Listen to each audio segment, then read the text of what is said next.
Here I'm using the extra polar ice gum, but any flavor works as long as it's a stick.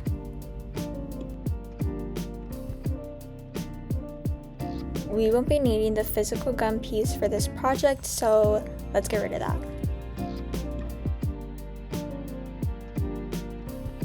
Once you have the wrapper, you're going to flatten it out and fold it in half just like this.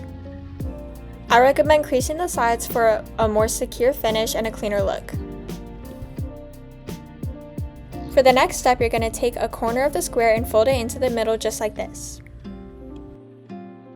Then you will repeat it with the adjacent corner to make a symmetrical triangle shape.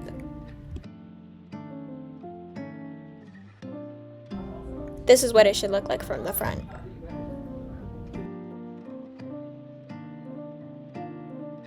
Next, flip the paper to its back and along the horizontal side, rip a tear in the paper about halfway down the middle.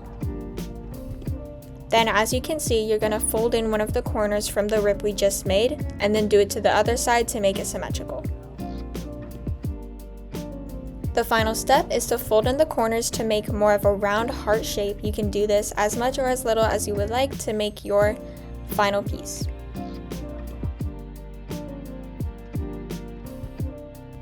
Once you're happy with your heart, you can flip it over and this is your final product.